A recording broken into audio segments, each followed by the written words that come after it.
Ladies and gentlemen, boys and girls, Fazbear Entertainment would like you to put your hands together for the one, the only, Freddy Fazbear. Rewritten!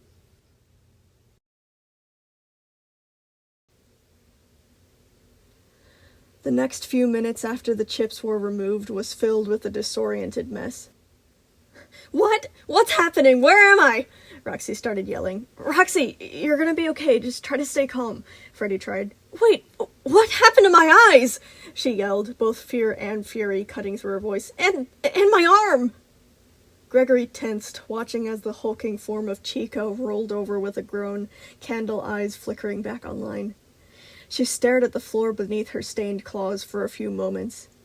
Then her eyes focused on Gregory. He braced himself. Chica made some sort of shrieking static noise, trying to get up, instead falling over with a clang. Gregory scooted away from her, terrified, but she stopped reaching for him whenever she saw him doing that. Again, she tried to speak, only managing an unintelligible string of off-key pitches. Chica touched the jagged hole in her face, connecting the sounds to the injury, pain shaking her form. But as for Moon, Gregory glanced over. Moon still had the 2 purple chips caught in the coils of his wires, picking up the third, which had been his, and staring at them all in utter disbelief. The tiny shards of metal sparkled innocently in the starlight. He looked broken.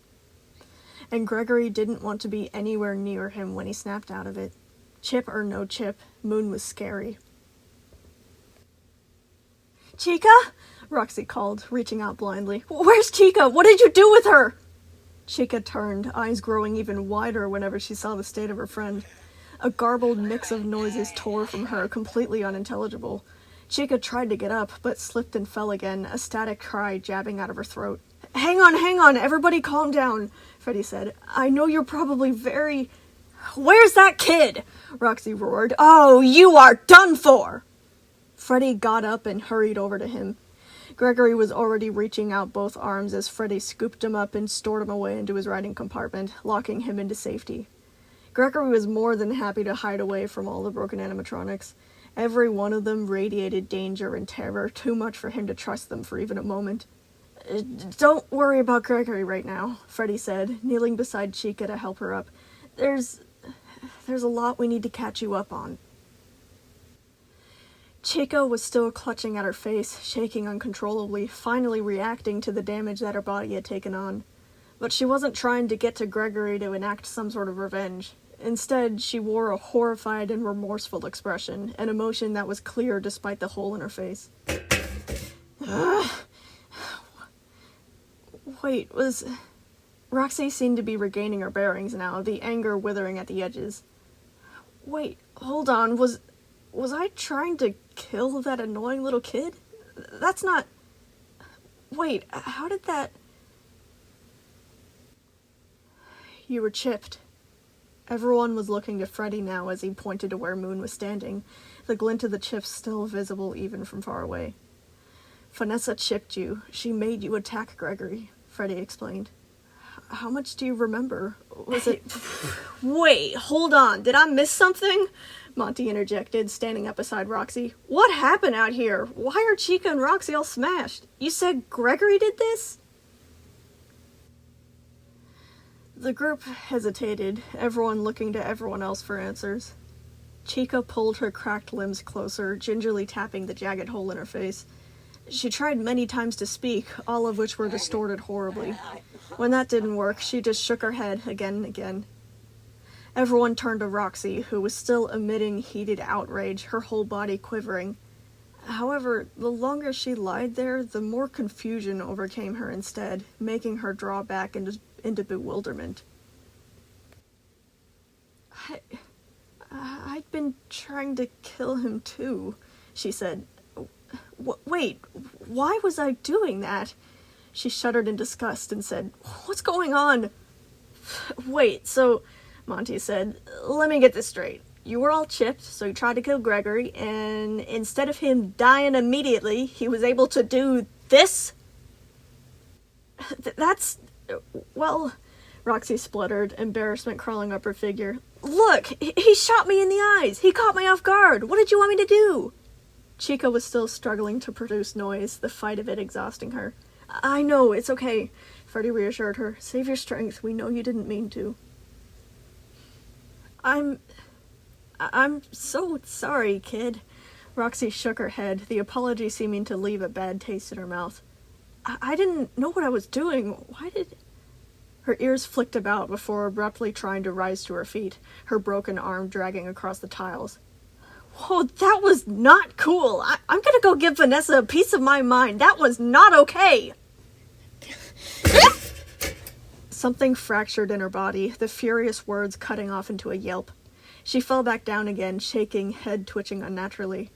Monty stood beside her, awkwardly uncertain of how to react, instead looking to Freddy for instructions. Chica? Roxy called. Chica, what did he do to you? Chica couldn't respond with anything but static. Roxy crawled her way over to her, hugging her close with surprising gentleness from someone like her, whispering, You're okay, I've got you. Slowly, Gregory found himself adjusting to the new situation. But the memories of the purple paint outside of Monty's door made him wary. Freddy, where were you? Gregory piped up, growing suddenly claustrophobic at the paranoid spirals his thoughts were doing. When we came back, you weren't there. When Freddy didn't respond, Gregory looked through the video feed again, realizing that he was staring directly at Monty. Monty was backing away awkwardly from everyone else, keeping his head down, messing with the tip of his tail. Did he hurt you? Freddy asked. No, Gregory said immediately. No. I got the chip out. He was going to help me. He switched back to the previous subject. Where were you? I was getting scared that Vanessa found you. Well, she did, Freddy said slowly, keeping his voice low. She told me a lot of strange things about you, but I don't think most of them were true. What was the purple paint for? Oh, yeah, I spilled it on her so that I could see her. I was chasing after her, but she kept on shocking me, and... He sighed deeply, seeming to sag. I lost track of her, and then I heard you screaming, and... She's probably cleaned herself up by now. I have no idea where she went. Again, Gregory grew suspicious. What if Freddy was lying? What if he was chipped again? Gregory tried to relax, reassuring himself with the idea that if he wanted to hurt him, he would have done it already. He wouldn't have defended him during that fight. But the fact that Vanessa had talked to him, that made him feel like spiders were crawling up his back. He did not want to know what Vanessa had said about him. Gregory carefully watched Monty. He now had his arms held stiff as boards at his sides, glancing up towards Freddy and then flicking his gaze back down to the floor. Monty has something to tell you all, Gregory said, hoping that he was loud enough to be heard. Monty tensed, everyone looking at him now. When he didn't say anything, Gregory said, Monty's chip was malfunctioning. He managed to control himself long enough for me to take it out. He is the only one out of all of you that didn't try to kill me. Are you going to listen to him, or do I have to explain everything? Nobody objected to his challenge, and eventually Monty sighed, taking in a deep breath. Look, I'm sorry, but Vanessa definitely made those chips. Roxy and Chica began to protest immediately, but Freddy silenced the others. He's right. I'm sorry, but from what I've heard, Vanessa is the one that did this to you. Chica and Roxy stared in disbelief, but didn't say anything more.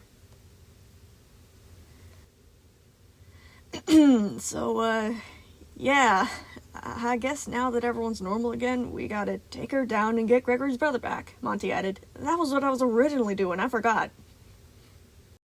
Confusion rippled outwards from that statement. Wait, what? Freddy said, opening up his stomach hatch now that he knew it was safe. You're what? Gregory climbed down from Freddy, skin prickling. The 5 towering animatronics watched him, waiting. I kinda simplified this story, Gregory began, the same pinch returning to his throat as tightly as before. I didn't just get lost. I was looking for my brother, James. He disappeared when he came here. Knowing they would want to hear more, Gregory explained, I thought I could just escape and let the police deal with it once we got your chip, Freddy, but after Vanessa's whole thing, we don't have time for waiting. Vanessa could be doing something horrible to him right now. We are finding her and kicking her tail, Roxy declared, entire form vibrating with each enraged word. That young lady has a lot of explaining to do. No, The protest died off fast, but they had all heard it anyway. Everyone looked to Moon. He stepped back, the nightcap curling around his throat self-consciously, like an anaconda. He didn't elaborate, eyes staring at the ground with a glassy haze to them.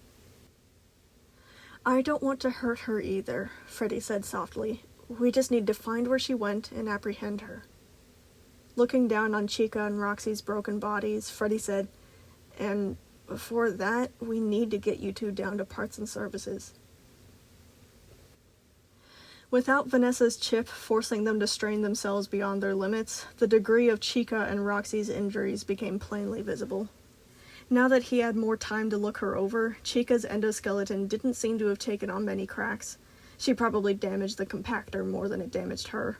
But that didn't mean that her shell wasn't covered in deep cracks. She had been lodged sideways in it, meaning that her limbs' shells had taken most of the damage. The leg that had been folded up in an unlucky position had been almost entirely crushed, rendering it useless. Her voice was still botched, unintelligible static sputtering from her beakless face, continuing to attempt communication and not getting much out to them. Can you get up? Freddy asked her, still not touching her. Slowly and shakily, she began to make several strange hand gestures in quick succession, ending with her poking her open-palmed thumb into her chest.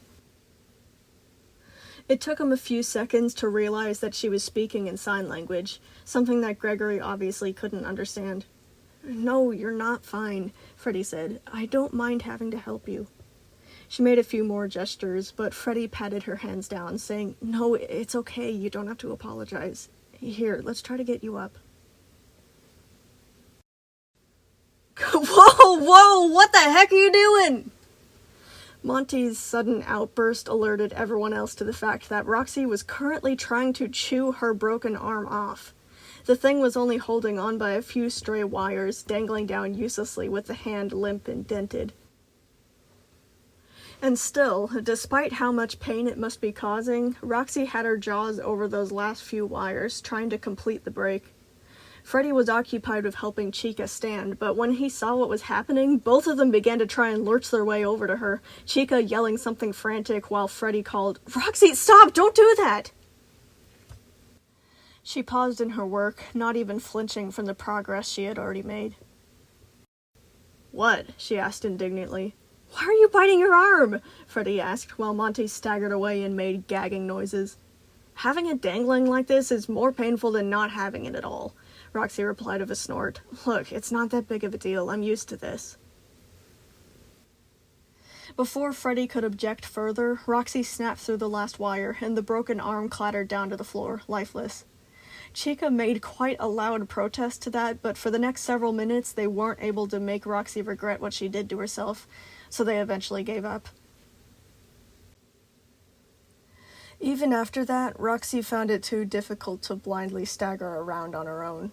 During the fight, she had charged into the void without a thought of her own safety, but now she was too uncertain to even stand up without help.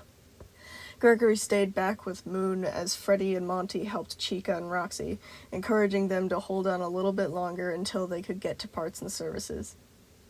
Wait, so you can't go down there by yourself? Gregory piped up as the plan was exchanged. No, not without an employee's supervision, Freddy said. Running through a Showtime performance is the only other way we know how to get there. This is going to be the longest performance of my life, Roxy groaned, balancing beside Monty, who was supposed to be helping keep her steady, but just looked incredibly uncomfortable instead. You only have to sit through one song at the most, Freddy encouraged, his stubby ear flicking. Only 4 minutes, then we can get you both fixed up. It'll be over before you know it. As they situated themselves, Gregory let his gaze drift around the open mall. The space sprawled out around them, almost entirely fossilized. Gift shops and food stands squeezed between each smaller attraction, from mini-golf to carousels. The only things moving in the corpse of a mall were the staff bots, their humanoid figures rolling about on their wheels. They were still cleaning up, totally ignoring them without batting an eye. The mall split out into other halls, making the large system of roundabouts full of more attractions that they couldn't see. In the middle of the main area, though, was the set of decorated stairs that led down into the Showtime auditorium. The pit in the floor was surrounded by rope barriers where people would line up before a show, leading down a red carpet to two large dome-shaped doors, plated with gold and sparkling with indented stars and galaxies. "Moon?" Freddy called, having noticed the state that the spindly animatronic was in.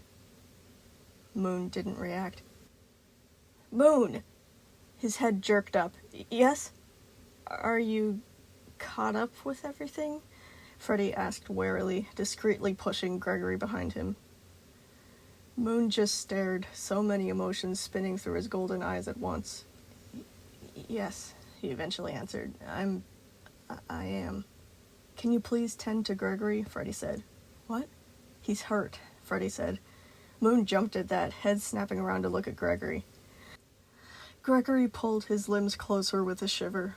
His elbows, knees, and palms were skinned from his various falls, a sizable lump swelling on his right temple, a cut marking across his right cheek. He didn't remember exactly what he had hit to make those things appear, but now they were throbbing and sore. No, Freddy, I don't think that's a good idea. Gregory whispered out the corner of his mouth, backing up. "Gregory, it's okay now. I'll be standing right here and watching the whole time," Freddy said to him, giving him a reassuring nudge. "Moon would never hurt a child in his right mind. The chip is removed, remember?" "Of course I remember, but somehow that doesn't reassure me," Gregory mumbled. He expected Moon to glare at him, but instead he just stared blankly. His face was impossible to read, his mouth closed into a neutral line, round glowing eyes poking out from his dark, spindly silhouette in a way that was even creepier than a simple toothy smile or a furious snarl. He just looked hollowed out, empty. "Please patch Gregory up," Freddy said, ignoring the protest. "His bandages need to be replaced." "Oh, of course," Moon nodded, shaking himself and approaching. The tail of his nightcap curled up, prying open his stomach hatch. It withdrew a packet of large bandages, presenting them to him. Gregory looked back up to Freddy uncertainly, who just nudged him along. Gregory glared at Moon and then slowly jabbed a finger at him. "If you try killing me again, Freddy's going to kick your ass," Gregory said, trying to sound threatening but probably just appearing scared. After a moment of quiet, Gregory sat down to comply. His hurt foot's older bandages were barely holding on at this point, soaked and torn up, showing the clotted-up cuts beneath. His wires reeled back inside of his arm, the halves of his hands zipping out and clacking back together to form spindly fingers around a narrow palm. Moon kneeled, reaching to the cuts, reaching. He snatched his foot back with a tremor, making Moon stop, a guilty look flashing over him. Gregory looked back to Freddy, who was still watching carefully. "I promise I won't hurt you," Moon said. Gregory tried to push the fear away. Moon was on his side now. That thought still didn't help. Gregory just decided to close his eyes, pretending that Freddy was the one doing this instead. Moon picked away at the bandages, peeling them off one by one, each movement sending a horrid shiver through Gregory. Every instinct told him to get away from Moon, his body still trying to spasm out of his reach, and it was all that he could do just to sit there and try to bear through it. They were eventually all removed, and a small hole opened up in Moon's pointer finger. He carefully used the nozzle to spray a sharp-smelling substance over the cuts. The chemical stung, but Gregory kept still, letting him put better bandages on. Gregory still hated every moment of contact, but the animatronic was being as gentle as Sun had been, keeping quiet and avoiding eye contact as he applied the ointments. Moon did it all with a blank expression, still seeming to be stunned beyond belief. They got to both arms, his palms, his knees, and the cut on his cheek by the time Chica and Roxy were ready to be moved. Chica needed Freddy's support. One of her thick arms latched around his shoulders as he helped hold her up, doing his best to lift the pressure off of her crushed leg. Roxy mostly just needed guidance. She was already in a sour mood, but the fact that Monty now had to guide her only seemed to make it worse. "You're gonna tell me if there's something, right?" she asked, one stiff hand on Monty's arm while the stump of the other one swung around wildly in the air. "Freddy, is he gonna make me fall? Freddy, can't I go with you?" Roxy whined while Monty rolled his eyes. "I need to carry Chica," Freddy sighed, ears already drooping. "Please, be nice, both of you." Monty kept quiet, pushing Roxy along to start their journey. Everyone slowly made their way to the stairs, tripping and limping, but still making it there eventually. Even though the staff bots were the only things watching them, Freddy was still visibly nervous. His gaze zipped left and right, ears pricked and sweeping around like sonar discs. He held Chica tight, head low and steps light, eyes on the surroundings. The disturbance leaked into Gregory, step by step. He was drawn to Freddy, still trying not to look at Moon, keeping close on the side without Chica. Freddy gently led Chica down the stairs, almost carrying her whole weight as she grimaced her way past each step. And, of course, Roxy and Monty were caught up at the top, having another squabble. "Don't you dare!" Roxy stammered, perched on the edge of the stairs with her bushy tail curled tightly around her legs. "Don't push me!" "I'm not," Monty snapped back. "Just go, it's not that far." "How far?" "Just step down." Roxy held out a foot, vaguely swinging it around over the edge, finding nothing. "This isn't a staircase," Roxy insisted. "I swear to— Ah! Freddy!" Roxy shrieked in fear as Monty grabbed her wrist and yanked her down. Her yell cut off abruptly whenever she harmlessly touched down on the first step, fading into an embarrassed frown. "There, like that," Monty said, pulling her along. "We gotta hurry. James doesn't have time for this." The thudding pressure at the back of Gregory's head increased steadily at the reminder. How much time were they wasting here? How much time did he have left? He just kept his head down and stayed out of the way. As they descended the red carpet to the massive space-splattered double doors, Freddy brushed his paw against the door's sensory panel, the paw that still had all of its fingers. The dome-shaped door slid out of their way without protest. The doorway looked like a portal into a black hole. There was nothing but a cloud of absolute darkness in there. The dim light of the stars did not dare to reach down here, recoiling from the inky blackness like it was a vat of poison. Gregory stopped in front of it, still huddling close to Freddy's leg. The darkness looked ready to swallow him whole. Freddy looked back to his family, nodding. Wordlessly, they all took a dive into the darkness, letting it close over their heads. The auditorium was absolutely massive, probably the largest room Gregory had ever been in. It was impossible to see his own hand, but the distant, opened-up echoes of the animatronic's footsteps gave him an idea of how large it was. With the darkness came cold. The place where hundreds of fans came together to dance and cheer was now a hollow graveyard. The only thing Gregory could see after leaving the doorway behind was the glowing pinpoints of the animatronic's assortment of colorful eyes. Blue eyes, orange eyes, pink eyes, gold eyes. Roxy would have entirely disappeared if it weren't for her fox markings. They lit up bright with her emotions, the blazing hot pinks mixing into a beaming array of warm colors, radiating from her in attempts to beat back the sticky black tar they were fighting their way through. Goosebumps prickled over his skin, the cold digging deeper into him the further that they traveled in the great room. He kept as close to Freddy as he could get without being stepped on, still avoiding contact with Moon whenever possible. For a while, the only sounds in the void were Chica's static, Roxy's frustrated hisses, and the clicking whirs of their machinery.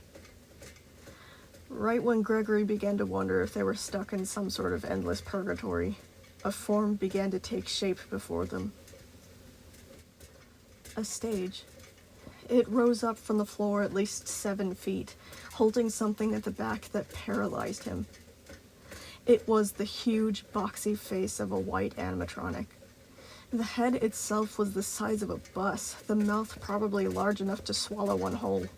It had a rounded pink nose, rosy blue circles on its cheeks, and giant lime green headphones clinging to either side of its rectangular head. Its body went on with segments like a centipede, multiple spidery limbs poking out of it.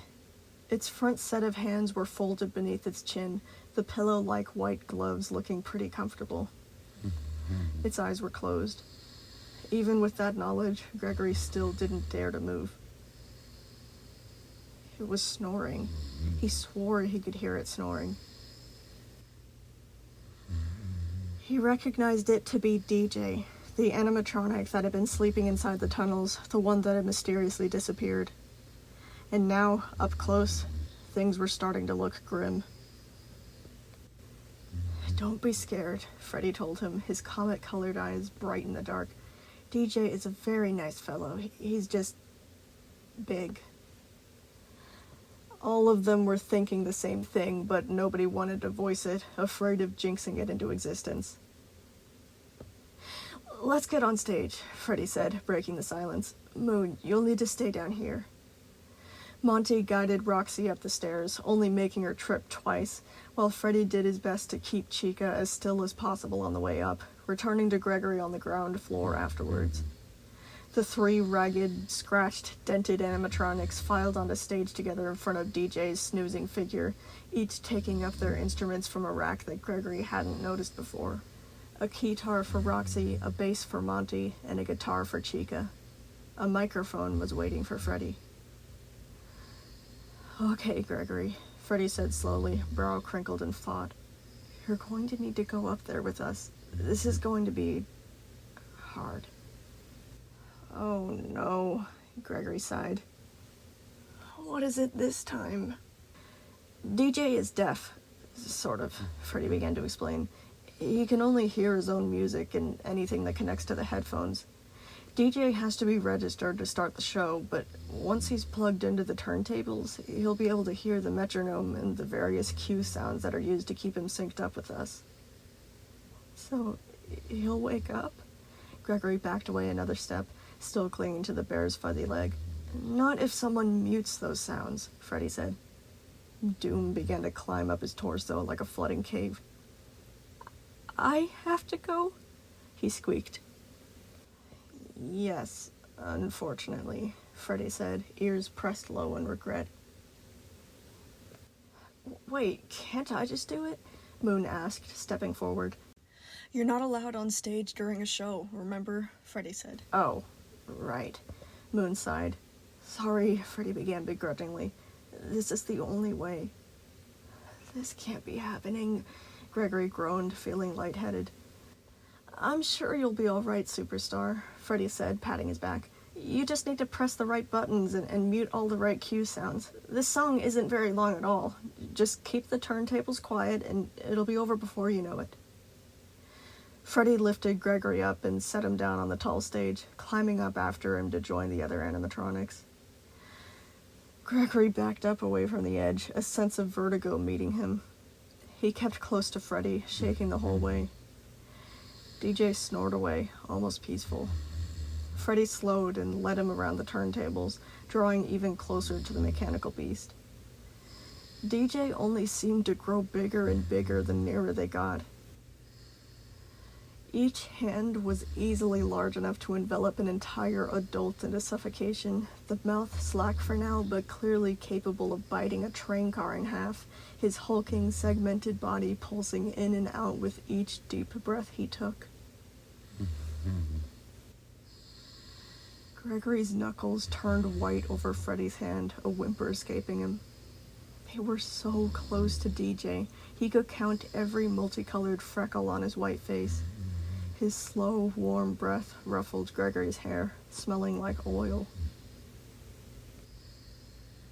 He froze to the spot. All it would take was one mistake, one slip-up. Freddy! Gregory pulled away, every instinct screaming at him to run. I don't think I can do this. This is crazy. Nonsense, Freddy said, with much more confidence than Gregory would ever have. I'm sure you'll be fine. Just press the right buttons whenever they light up, and everything will be all right. Freddy reached to the side of the turntables, reeling out a large, thick cord. He guided it over to DJ, each step slower than the last. He came to a careful stop beside his face, waiting. DJ snored on. His gloved hands were blocking Freddy from getting too close. He had to lean far over the obstacles, trying his best to not brush against a single fiber. Freddy connected the cord to the side of the headphones, a final clank locking it into place. Everyone grimaced, waiting. DJ's eyes flickered, a tiny crescent of light visible for just a moment. But besides that, things remained peaceful. Freddy backed away, hands up with a sigh of relief. Monty and Freddy stood awkwardly together at the front, Chica and Roxy on either side of the pair. Roxy hunkered low, ears pricked, one hand still held out for balance. Chica had lowered herself to the ground, laying down with a static-filled groan. Monty kept his eyes away from the others, and they did too. When they were all in position, the show began. The whole place blew up into an explosion of color, giving Gregory a heart attack. Bright neon lights blinked on from the lights layering the ceiling, sending rippling patterns swirling about the dome that they were in, flashing in time with the approaching music. The animatronics were locked into place, all of them beginning to play, even though Chica was lying down and Roxy only had one hand. Gregory turned to look up at DJ. Freddy was yelling something, but Gregory couldn't hear him properly. He stared endlessly up at the massive animatronic, the prey animal inside of him paralyzing him to the spot. DJ was too big. He couldn't do this. Those door-sized eyes were going to open, the mountain of metal crashing down, snapping his tiny body into an unrecognizable pile of red muck. "Gregory!" Freddy's voice yelled, distant and muffled as if the sound came from behind a window. "Gregory, you have to mute the metronome!" Gregory could only produce a confused... What? "The panel on the right!" Freddy shouted. "Quickly, it's about to count us off!" Somehow, Gregory tore his eyes off the giant wall of white metal. He found the panel that Freddy was talking about, one set on its own ledge. He punched it down, snatching a look back to DJ. He still wasn't awake just yet, but Gregory couldn't move, his fingernails digging into the metronome button while he stared up and up and up at DJ, feeling like the huge head was about to fall right on top of him. "Freddy, what do I do?" Gregory squeaked out, voice weak beneath the music. Just don't look back at him," Freddy called, still attempting to maintain a calm tone. "Don't look back, just focus on the cue notes." "What?" "Press the flashing buttons down to mute them."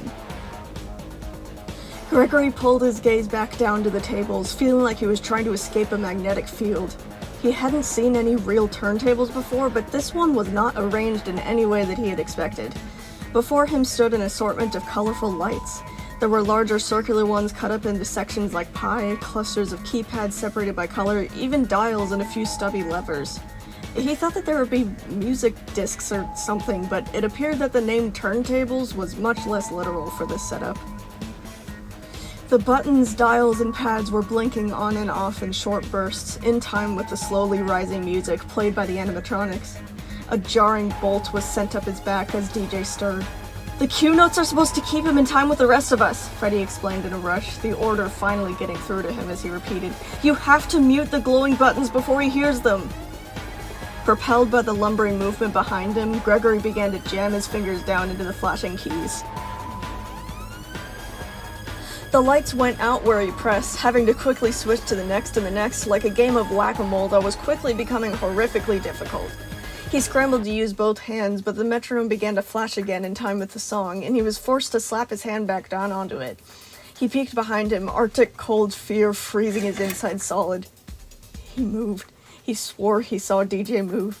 "Don't look behind you!" Freddie snapped him out of it. "Keep going, you're doing great. Just try to stay calm. Keep muting the metronome and the cue notes." Gregory turned his eyes back to the table. He hit each of the lights whenever they appeared, or at least he tried to. He only had one hand to use if he wanted to keep the metronome quiet, and no matter how fast he was, he just couldn't keep up. Many notes would light up at the same time all over the control board in places that were out of his reach, setting off sounds far too loud to be safe. A grunt from behind him sent icicles stabbing up his spine, his stomach clenching up into a sickened knot. He pushed himself, trying to go faster, his hands shaky and too slow, too slow. "Don't look behind you, don't look, don't look!" No, Freddie!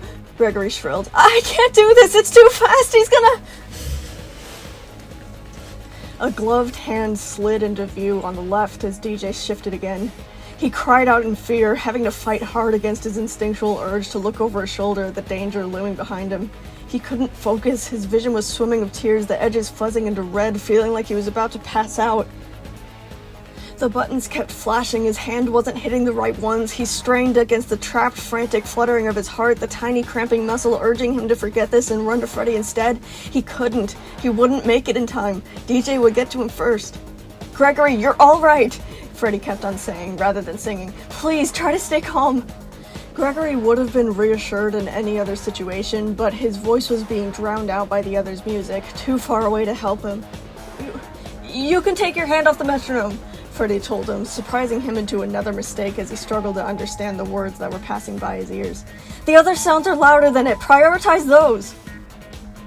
Gregory let go of the metronome, fumbling to catch up, feeling as slow as a slug as the world flashed by like a fleet of jets. Gregory hardly had the spare space in his panicking brain to have proper thoughts anymore. Press the buttons, kill the lights, faster, faster, he had to go faster, don't look behind him, don't!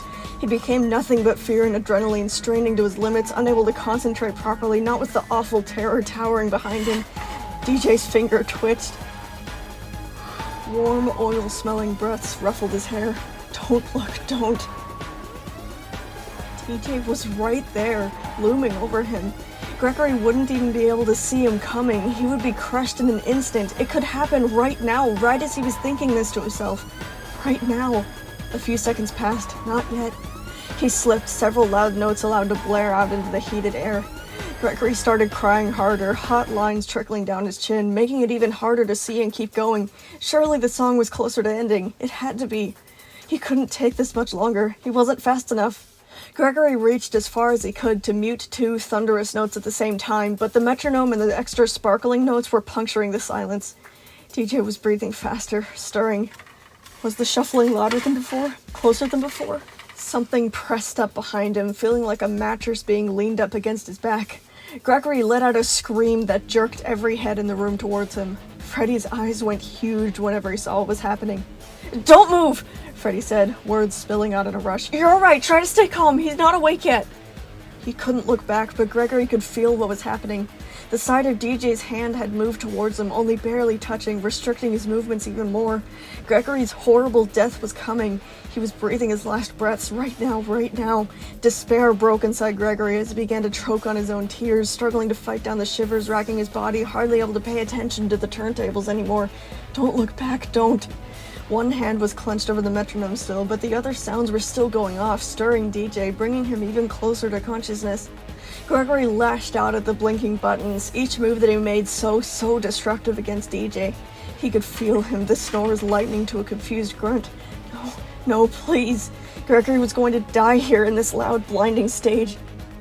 "You're okay, Gregory, you're alright." Freddie's voice tried its best to comfort him from so far away. "He's still very tired from today. He hasn't really woken up yet. Just keep going." The blaring series of notes for the chorus returned, and Gregory had to push away from DJ to mute them, a terrified zap running up his spine. Don't look, don't look. DJ was right behind him, right there, eyes flickering so close, about to sweep him up into a horrible, crushing death that Gregory wouldn't realize was happening until it was too late. "The song is almost over," Freddie was still calling to him. "You're almost there, come on, you're doing great." His heart rammed itself into his ribs again and again as he pushed each button just a moment too late, slipping out of time, not fast enough, come on, please, please. The end of the song was approaching, almost there. He could make it, but he was crying too hard. The buttons were melting together like poison in a cauldron. He kept missing, going too slow. Please, please, just let this end already. He didn't want to die like this, not in this place. He faltered, the desperation stabbing into his throat, making him choke. Finally, after an eternity in hell, the last note played long and loud. It took him just a moment too long to mute it. Several mortifying things happened all at once. The thing that had been pressed against him reared upwards, a second gloved hand sweeping into view, slamming down between him and the tables. He was yanked backwards at DJ with a wall of fabric, hitting a rubbery surface that was breathing. His body spasmed into a shriek of horror, his mind going blinding white, the air forced from his lungs as he was squeezed. He waited to feel the agony of being bent and broken and grinded into a bloody pulp. But pain didn't come for him. Not yet. Gregory! Freddy's piercing, terrified yell came to his aid, the storm of music fading. Gregory, don't move! He couldn't breathe. He was being squished against a warm, rubbery wall like a bug beneath someone's boot. He fought for air, managing to get just enough to ensure his survival. Once he saw the pressure as non-fatal, he was able to actually listen to Freddy's advice. Shock swept up and down his body like an electrical pulse, fading enough to become bearable again in time. He was still breathing, even though it was hard to. Still alive. Gregory was enveloped in huge gloved hands now, pressed up against a plastic wall that he realized must be DJ's head. It was like being stuffed inside a wet mattress, his limbs trapped against his side, every joint in his body straining to stay together. The awful pressure didn't let up for even a moment, no matter how hard he fought to keep taking in oxygen, his entire body being squeezed breathless. The only reason he wasn't suffocating right now was because his head was lodged into a tiny crevice of space between DJ's thumb and forefinger, the folds in the white fabric allowing him a tiny slice of the outside world several feet from his face. Despite all of this, he stayed still as he could manage, trusting Freddy's order, forcing himself to not fight against the giant hands. What happened? Roxy was yelling. Oh my gosh, is he dead? No, he's alright, I think, Freddy said, calling to him. Gregory? Gregory, are you okay? Gregory tried to produce sound, managing to get out a strangled, Help, Freddy! You're gonna be alright, Gregory, Freddy said, his voice muffled and out of sight. DJ is still asleep. He's just... Gregory had regained his senses enough by now to understand what exactly had happened. DJ had shifted in his sleep and had scooped Gregory up and hugged him to the side of his face, cuddling him like a teddy bear. It might have been cute or funny in any other situation, but right now it was all Gregory could do to not scream and cry for Freddy's help. Freddy couldn't reach him right now. Making a fuss would most certainly lead to his doom. Freddy and Monty's footsteps approached, followed by the jangling of Moon. He couldn't see anything through the small space except for the lights above the stage, until the top hat of Freddy poked into view. He moved along the side, joined by the top of Moon's freaked-out face as he leaned over DJ's knuckles to catch a glimpse of him. We'll get you out of there, just hang in there, Freddy told him, his voice wavering up and down with his attempts to suppress panic. Gregory only choked out a sob of despair, trying to hold it all in, knowing that crying would only make it harder to breathe and easier for DJ to feel him. Freddy, Moon, and Monty were gathering close, still not touching DJ yet, whispering to each other. Gregory fought for scarce air as they coordinated, spastic pulses actively trying to snap his ribcage in two, every cell in his body squirming with blazing red adrenaline. Even worse, his nose was getting clogged up by his snot, leaving his mouth the only way to get oxygen to his ravenous heart, the tiny space he was lodged in quickly growing disgustingly hot. Moon, do you think you can get your wires around Gregory? Freddy was asking in the outside world. We can pry DJ's hands open, but you'll have to pull him out. With no verbal response, a thin black wire tipped in a tiny crescent hook slowly rose up over the edge of the crevice that he was trapped inside, followed by two more, bobbing back and forth as they began to creep down towards him, trying not to brush the sides of the fingers. Gregory shuddered in revulsion at the sight, squeaking out, Freddy, I don't...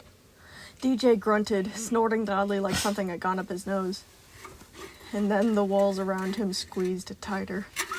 He cried out in panic, the horrible pressure closing in like an anaconda moving in for the kill. Something popped in his shoulder and back, the little slice of the outside world shrinking down, down, down, until DJ finally stopped. Everyone froze, the wires snatching out of the way as Gregory struggled to adapt. His chest couldn't move at all, forcing his lungs to try and expand downwards into his constricted belly instead, his vision beginning to flicker, head thudding as it demanded what he couldn't give it. Gregory dragged in tiny sips of oxygen, trying to bear through it as he grew more and more lightheaded, pushing to stay conscious, each exhale spent on sending out another frightened whimper. His heart was thrashing so hard against his chest, he swore the DJ would be able to feel it through the glove. DJ's breath slowed after that hitch, relaxing again. The wires resumed their progress, slithering back into view, tickling against his face. He jerked again as they began to slip around his sides, ever so slowly, burrowing inch by inch between Gregory's clothes and DJ's gloves, like roots growing into concrete. They crawled around his shivering body, carefully, carefully, until Gregory felt like a fly wrapped up for later in a spider's web. His skin was drenched in hot sweat, the air thick with an oppressive heat, his heart vibrating frantically in the center of it all, begging for him to scream, to fight, to do something. Freddie and Monty's fingers slowly grabbed onto the two sides of DJ's hands and face, trying to properly position themselves while making as little movement as possible. His legs were beginning to go numb, a static tingling at the edges of his drowned flesh, black dots closing in on his vision. Breathe, breathe, keep breathing. On 3, we start to pull, Freddie said, after an eternity of calculating how to make this work safely. Slowly, very, very slowly, all right? 1, 2... Freddie and Monty began to pull back on DJ's fingers in opposite directions. Moon's hooks squeezed tighter, but were unable to reel him in yet. They slowed, pausing to look at DJ, and continued to pry the hand open. A twitch from DJ's thumb. Gregory cried out in a tiny, suffocating voice, Freddie, please! I know, you're gonna be alright, just hang on a little longer, Freddie said, words coming out in a constant stream now. We're just going to go slowly to hopefully not... He stopped abruptly. DJ's eyes were flickering. They kept going.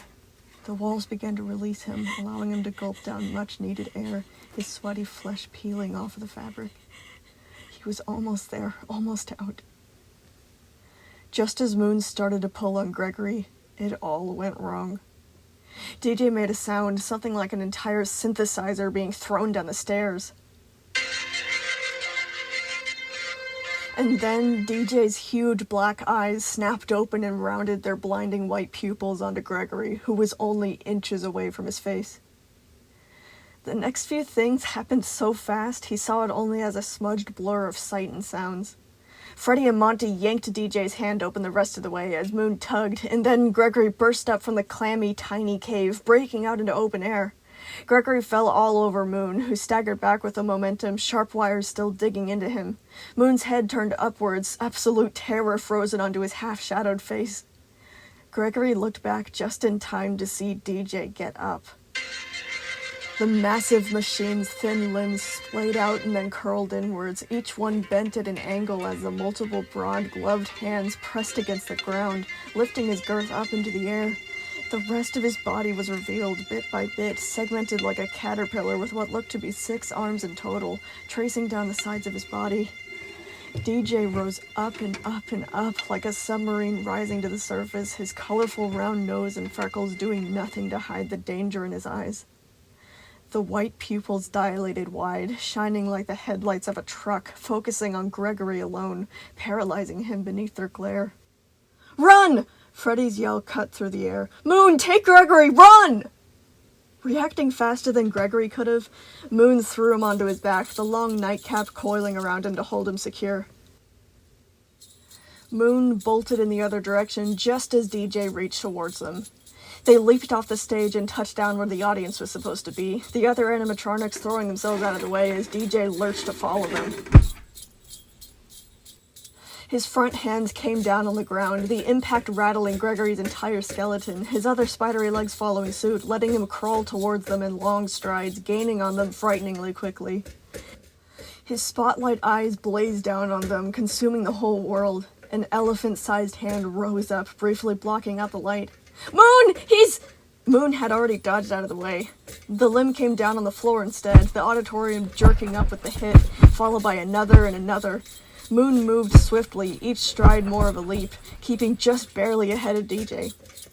Wind plastered back on Gregory's face, the light spiraling all around him in a blur. He was nearly ripped off of Moon's shoulders from the speed, but the cap clung onto him tight, refusing to leave him behind. The expansive void that they had wandered through now became much, much smaller as the far wall rose up in their way. Moon didn't slow down, though, not having a choice, not showing any signs of stopping. Gregory shut his eyes, sure that they would slam into a pile of broken parts. Instead, once they reached that wall, Moon crouched low and then sprang up into the air, much higher than any human could have.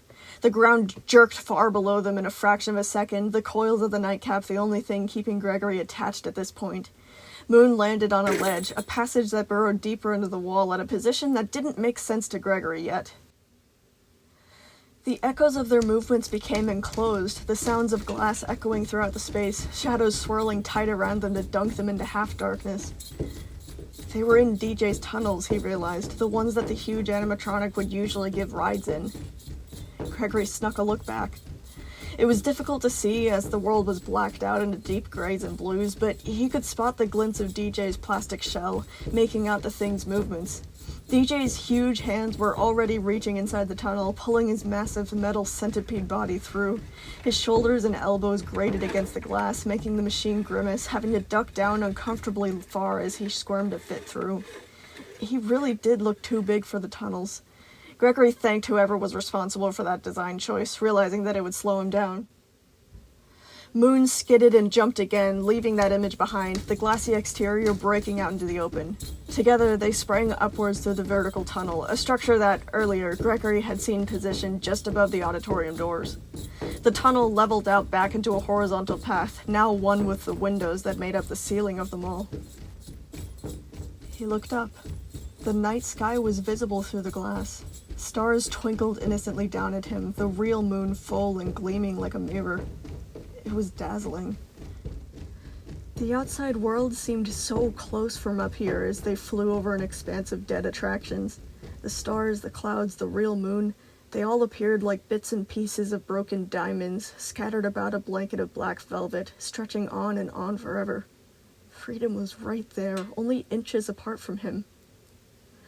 And then the freedom was whisked away as he looked back down, noticing the glassy tunnel was running above what looked like the rest of the Pizzaplex.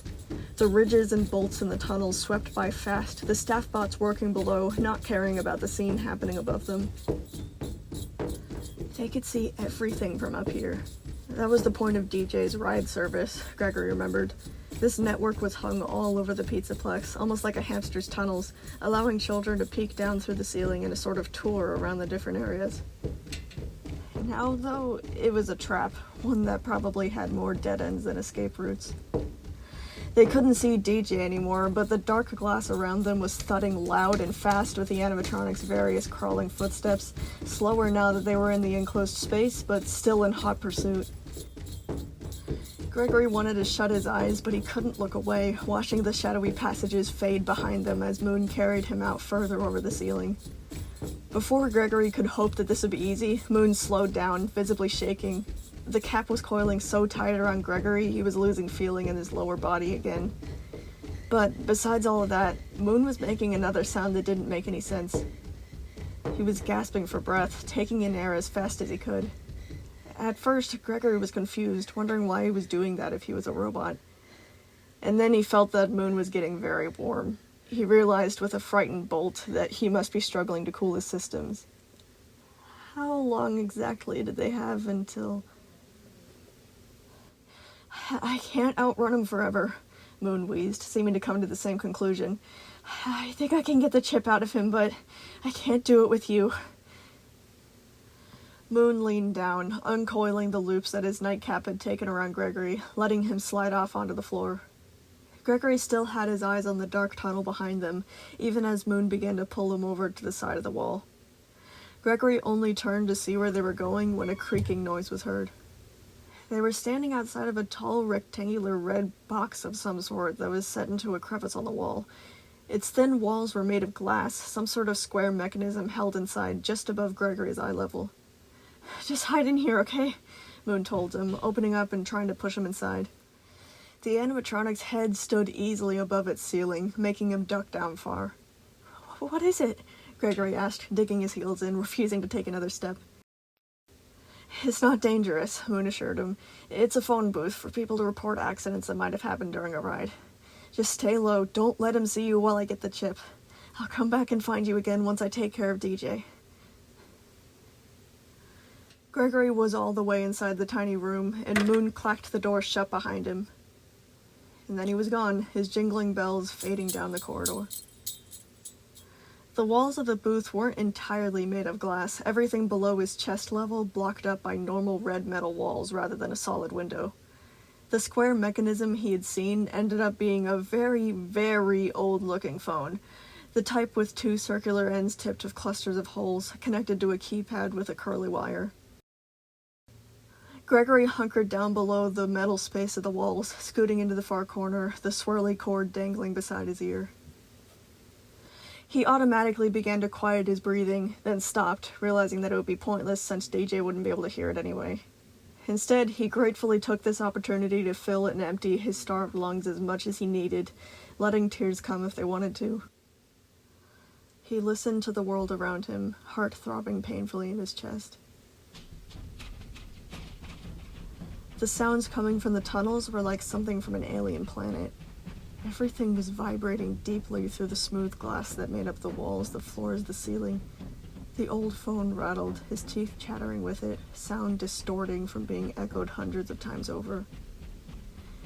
DJ's footsteps were prowling along slowly, forced to drag himself noisily around in the tiny crawl space. But were those sounds getting closer? He strained his ears, trying to figure out which direction that he would be coming from. Maybe the right? No, the left? Gregory began to grow dizzy, uneasiness curdling in his guts. He waited. Where was Moon? Surely he would have reached him by... A sudden bang of every musical note he had ever heard gave him a jab of fresh adrenaline, a second crash rocking the glass tunnel so rough it made Gregory bump several inches into the air. The commotion barged on until it was cut off by a yell of pain that could only be Moon's. And then, in the racket's place, was an unbearable hush. Every vein in his body contracted, listening, waiting. DJ's footsteps resumed, and this time he was absolutely sure that they were headed right towards him. "Moon?" Gregory started to yell, his voice shredded with fear. "Moon, are you there? What happened?" No response. The vibrations in the glass were getting heavier, closer. Gregory shot to his feet, then changed his mind, snatching himself back below the cover of the telephone booth's low walls. Running would be stupid. He'd never be able to run faster than DJ's casual walk, much less evade him in a full-out chase in his own territory. His only defense was to hide. Again. Still, at least this time he was allowed to cry about it. "Moon, help!" He kept on yelling, every bone in his body ready to crack of DJ's thunderous advancing footsteps. "Where are you, Moon?" No response. Still, he kept on yelling, his dread growing with each step DJ took. He wasn't far now, right at the end of the tunnel, rounding the corner, only a few hundred meters away. Gregory's back was to the direction that DJ was coming from, only able to stare onto the opposite passage's murky darkness and wait. DJ slowed down as he approached, panting hard. "Freddy, please help!" He started crying. "Please, I can't." DJ's weight lumbered closer, approaching from behind. His mind scattered like a flock of panicked birds, trying to think of some sort of plan, coming up empty. It didn't matter if he somehow managed to find a crowbar or a shotgun or even a car. There was nothing that Gregory could do that would put even a dent in someone like DJ. He was helpless, just a scared little 10-year-old. Gregory curled up into a tighter ball, no longer yelling, trying to remain as still as possible, waiting for his killer to appear. Closer, slower. He could hear every cranking metal part that made DJ tick, each scrape of metal against glass, each shuffle of fabric as his many limbs pattered closer, closer. The first humongous hand came down into view. The white fingers were just outside of the booth, close enough for Gregory to reach out and touch if he had a death wish. Another hand came down, then the next, and finally, DJ's massive head loomed into view. His face alone was easily larger than a bus, lime green headphones the width of a monster truck's wheels clinging to either side of his head. The iridescent freckles hummed with multicolored neon lights, reminding him of Roxy's markings, lighting the way through the dark passage and reflecting bright against the glass encasing him. But the robot wasn't looking into the phone booth yet. DJ was only passing by, going slower now, not yet facing him. His segmented body dragged itself into view, pistons and gears cranking and hissing to pull his girth along, each hand coming down hard to brace for another push. DJ was struggling quite a lot, Gregory noticed. His back kept on scraping against the ceiling, the bends in his multiple limbs forced into tight, contorted positions to keep taking steps forward. Gregory was nowhere near sympathizing with him, since he was still trying to hunt him down at the moment, but something about that image flashed as wrong inside of his head. Inhumane, even. That feeling was quickly forgotten in the alarm as DJ continued to pull himself past. Sure, he'd passed him by initially, but Gregory was in plain sight right now. If DJ only glanced to the left, he would see him right there, hunkered against the wall. Gregory slowly, carefully rose to his feet and darted into the opposite wall of the booth. He ducked down again, hoping that the new angle would block him if DJ looked back. And that was when DJ stopped. Despair and regret flooded up his body in sickening waves. He shouldn't have moved spots. He shouldn't have... DJ rearranged his limbs, head knocking into the ceiling again as he tried to turn around. DJ rubbed the dented spot in frustration, seeming to realize that turning would be impossible in here. Instead, he began to back up, each segmented part of his body coming into view again, until his head lined up with the phone booth. His white, spotlight pupils dilated wide as he found Gregory shivering there, helpless as a baby bird in a nest. DJ's massive fingers began to pick at the edge of the closed door. Gregory cried out, smacking his spine into the metal wall, knowing that he was trapped for good, that Freddy wasn't coming for him this time. And then, with no more warning than the jingling of bells, Moon appeared out of nowhere and took a leap, landing on the side of DJ's face. Chaos exploded in the tiny corridor, the whole world feeling the bang as DJ reared up and hit his head again while trying to shake Moon off. Gregory stood and pressed his back against the corner that he had been crouched in, only able to watch in terror as the two animatronics fought for control. Moon's wires began to snake over DJ's white shell, the hooks snagging on every crevice they could reach, but DJ freed a hand and tried to grab Moon, his elbows banging against the walls sharply. The smaller animatronic was forced to sling down onto his neck instead, trying to tie him up while avoid getting crushed at the same time. DJ bucked and slammed himself into the wall, roaring out a crescendo of notes, still trying to reach Gregory with one of his many appendages. Moon's wires lashed around the wrist of that hand, wrangling it back, making DJ lose his balance and fall with another loud clang. And then the glass began to break. A spiderweb of cracks had appeared on the floor of the phone booth, just below Gregory's bare foot, jabbing out into the rest of the tunnel. Gregory was only able to stare at it, open-mouthed, as it spread and spread with every struggling movement DJ made. Moon had noticed it too, trying to get away to get back to Gregory in some attempt at saving him from what was about to inevitably happen. And then, with a world-shattering crack, the tunnel gave way.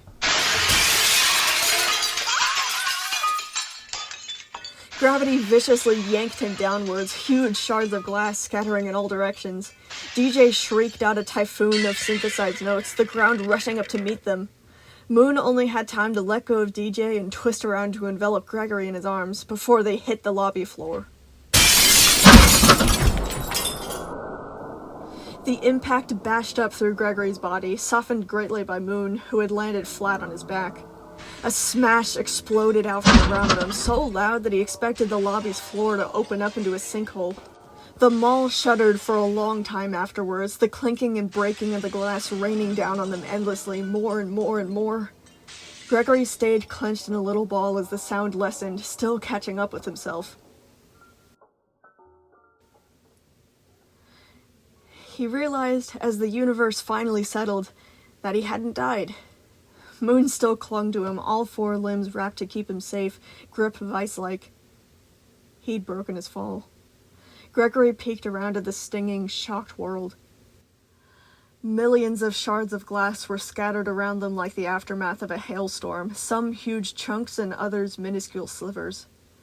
Gregory kept himself tucked away from the mess, still balanced on Moon's torso.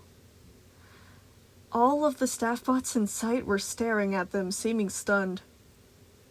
One by one, they began to work together as if this was just another day at the Pizzaplex, pulling out dustbins and starting to sweep away some of the mess. Right behind Gregory and Moon, DJ's entire 16-wheeler-sized body was splayed out on the floor, his boxy head filling his vision, eyes closed. Unconscious. He craned his neck back, looking up to the ceiling. The glass tunnels now had a huge section missing. Jagged shards glinted white in the starlight, the bits of broken supports bending awkwardly from the gaping wound. Ow. A pained groan brought Gregory's attention back down to Moon. The animatronic's eyes fizzed back online, fixating dizzily on Gregory. Are you okay? He coughed out. Gregory looked down at himself. Yeah, I think so. Oh, good. Moon sighed. He tried to get up, almost getting there, but instead he fell again, clanking back to the floor. Something sparked in the back of his neck, and he stayed down this time, motionless. Moon? Gregory squeaked, fear clenching in his belly. Moon, wake up! He tried to shake him awake. A whimper of pain was his only response, and he quickly stopped upon realizing that he was only hurting Moon even more. His eyes were still flickering in and out, luckily, but it was clear that he wouldn't be able to help anytime soon. Alone now, Gregory fell silent, looking back to DJ. He began to hope that maybe he was out for good. And then the giant machine proved him wrong. His eyelids fluttered, fingers twitching. The white pupils rolled lazily into view, flicking between a few of the surrounding staff bots before jerking around and focusing back on Gregory. His eyes flared the rest of the way open, dilated and furious. He started getting up. Gregory screamed and flailed to try and escape, but Moon's arms had a death grip over him. Some of the glass shards stuck to DJ's hulking body as he lifted himself, clattering off onto the ground at his feet. For him, this fall hadn't been far. A massive hand reached down to Gregory, easily prying him out of Moon's arms, closing around him and lifting him up off the ground with ease. Gravity spun like he was inside of a washing machine, and before he knew it, he was tossed into a small, dark space. His back hit a metal roof, shoved flat down on his stomach, the air forced from his lungs as the entrance he'd been thrown through clamped shut. He only realized what happened when he saw 2 rows of piano key teeth closed to block the way out. Gregory's whole body was racked with a shudder of repulsion. DJ was holding him in his mouth. Luckily, it wasn't slimy in there, no spit or flesh in sight. There wasn't even a tongue, the containment space empty, dry, and metallic instead. It reminded him horribly of being locked in the car's trunk during a hot summer. Even though he'd normally be glad that he wasn't being drowned or crushed like he had expected, the giant robot was now turning around, heading a different direction, determined to not let him escape this time. Gregory had a horrible feeling that he knew who DJ was taking him to. At first, Gregory tried to fight back, crawling over the piano teeth, kicking against them. They only made harsh notes whenever he did that, not giving way. He was quickly beginning to hyperventilate, unhelpful flashes from the trunk experience trying to distract him as his eyes scanned the darkness around him, searching for something, anything. And then he saw the flaw in DJ's plan. Right at the back of the metal throat was a cylindrical capsule.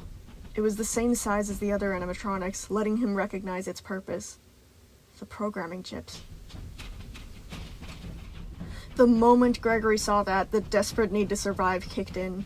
He contorted himself back around, every spinal bone jutting against the hard roof as he crawled his way to the back, his knees scraped raw as he inched along. Gregory reached out to the capsule, popping it open with shaking fingers. DJ moved at that, his steps faltering. Terror, absolute terror. Gregory stretched out again, fingers brushing against the purple chip, grabbing hold. With one swift pull, it was out.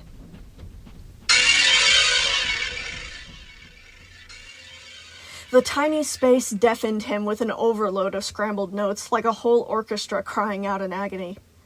And then, just as Gregory was sure that he would be crushed from the fall, DJ's mouth tilted forwards and opened, letting him out.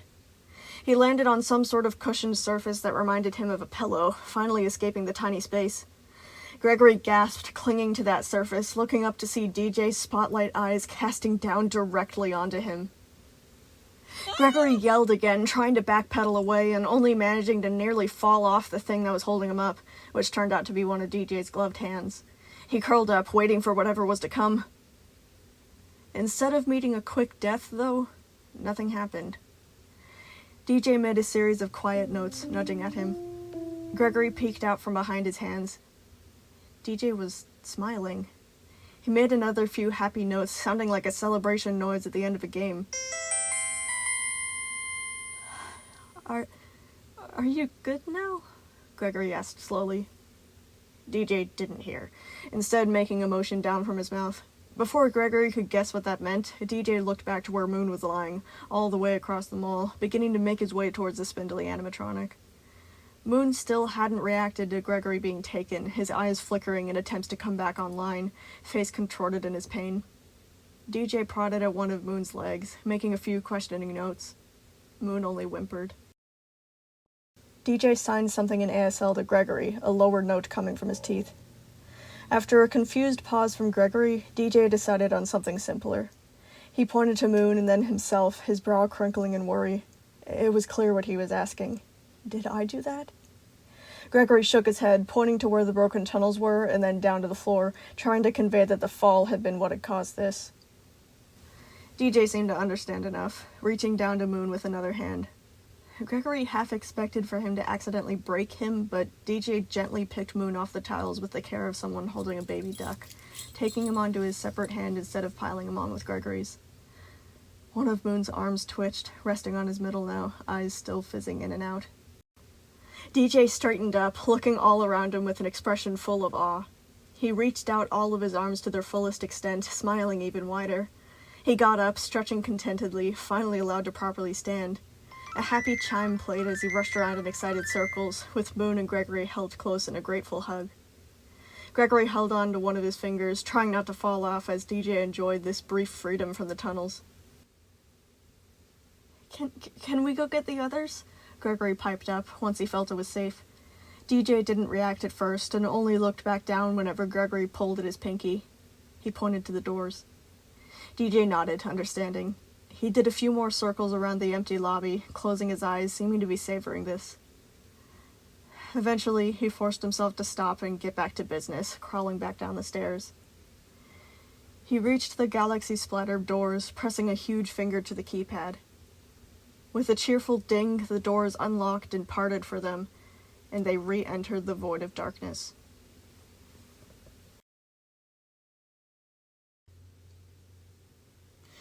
Incident report. On April 10th, 2082, the Sun and Moon puppets expressed concern to Vanessa about the Sundrop and Moondrop candies. They are refusing to give the candies out anymore because the children have grown more and more desperate for them, to the point that the Sun and Moon animatronic detected that something was wrong with their behavior. The children would do anything for another candy, including injuring the other kids in fights over the candies. Many parents have complained of similar things and have reported that their children have developed sleeping problems after going to the daycare and are constantly asking for more of the candy. Both the parents and the animatronic are demanding to confirm the ingredients of the candies and any side effects those additives might entail. Assessment. Explain to the public that the candies were tampered with and there is now an investigation underway. The candies have all been discontinued, but any adverse effects are non-harmful and will wear off with time. And tell the puppet to keep its mouth shut. Jeremy Miller.